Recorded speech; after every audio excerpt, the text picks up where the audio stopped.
My name is Lynn Smith. I am the mother of Matthew Smith. My son Matthew died by suicide July 26, 2015. He suffered tremendously with mental illness.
My message today, while here at Stella Circle, is to end the stigma, stop the judging, and to let everyone out there know that there is hope and there is help.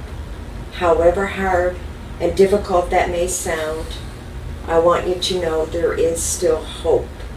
And please ignore the stigma associated with mental illness. If that's why you think there's no hope, because we will end the stigma. I will be there by your side.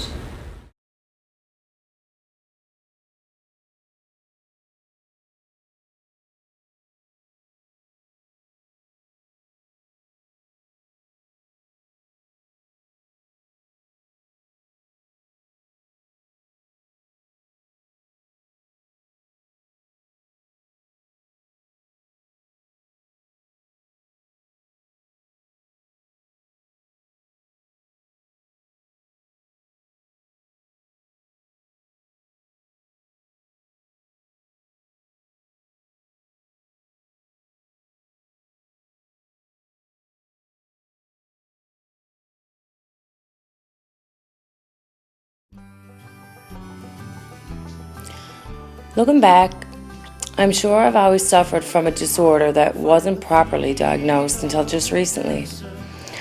Early on in my life, at age 13, I began self-medicating with street drugs, which eventually developed into a disease of addiction. I relied on drugs to get me up and start my day, to do housework, to go to work, to sleep, until basically everything I did required drugs. If I didn't have drugs, I wouldn't do anything because I was in physical withdrawal.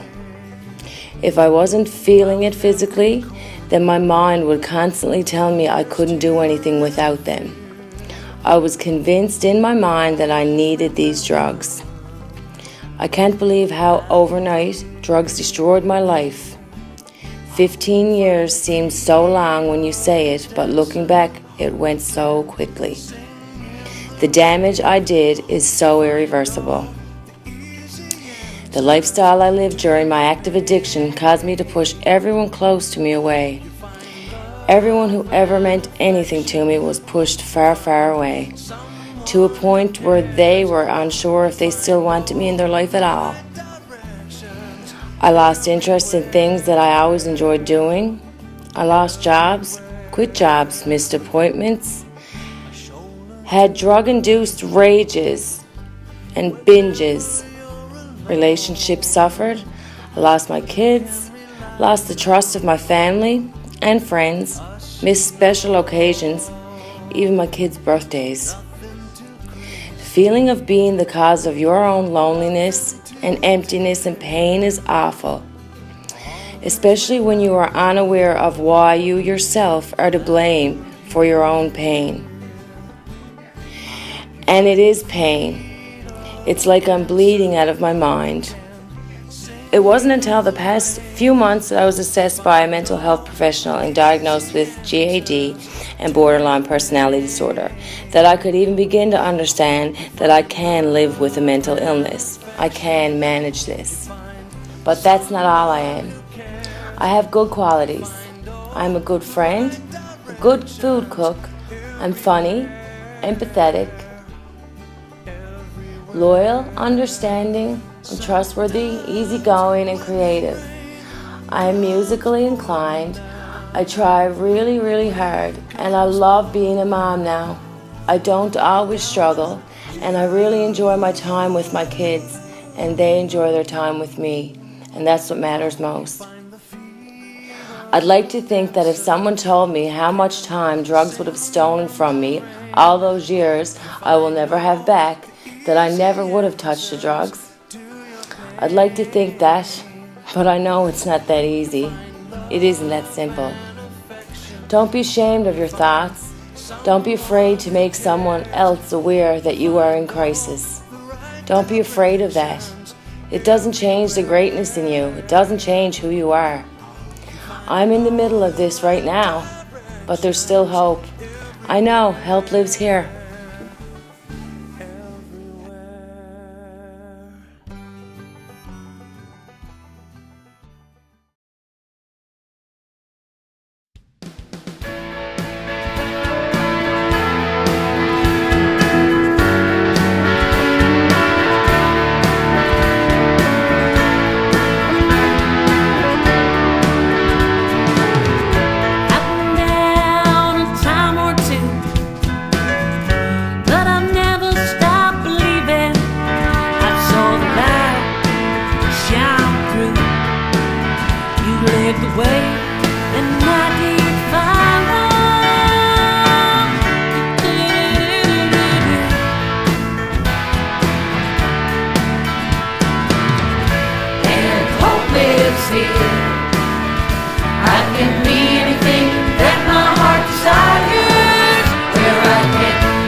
For the better part of my life, I struggled with concurrent disorders. From about 2006 to 2013, I lived my life not knowing reality from fiction. People would see me and think that I was born that way. I thought it was from a different planet that I'd made up. I manifested it to the point that things would happen to validate my fiction to make me believe it even more. I had no fear of death. I was constantly putting my life at risk, living with no boundaries, not knowing if I would live or die from one day to the next. About 3.5 years ago, I went to a different city to escape an abusive relationship. Over a 2-month period, I had no access to street drugs and was not taking my prescribed medication for my chemically induced bipolar. At this time, I became very suicidal because of all that I put my family through. I was hospitalized for a 6-week period to see if I was clear of my chemical imbalance. To my amazement, I took no medication during this time and was released, no longer living with a chemically induced bipolar. 2 days after my release from hospital, I decided that it was in my best interest to move back here to Newfoundland to get to know my biological family. When I arrived in St. John's, my biological mother already had a job and a place for me to live. For the next 2 years, I pretended to be someone that wasn't me and leave my past behind. This caused me to feel like I was living my life a lie. In May of 2016, my drug of choice really took me on a downward spiral, causing me to lose my job, becoming homeless, and disowned by my mother. I had never felt so alone, broken, and ashamed. When I was released from prison, I had no alternative other than to access the community to get the help that I needed so that I could survive. Today is over a year later, and I have my own apartment. I've completed my ABE Level 1, mental health first aid, 2 separate empowerment groups, as well as life-healing choices through my church. I have gotten involved in lots of programs to help me in my recovery, and today I can honestly say that I no longer have the desire to use any mind-altering substances. If it wasn't for the community supports that are available here in St. John's, there is no way that I would be where I am today. Thank you to the Just Us Women's Program at Stella Circle. Thank you to the Gathering Place. Thank you to Cornerstone Ministry. And thank you to Narcotics Anonymous. Thank you all for giving me the life I never saw before me. If you can relate to my story by not knowing reality from fiction, or feel alone, ashamed, or broken, from my heart to yours, I know there is help out there. I discovered in a power that the healing began. I've become a part of the Stella Circle.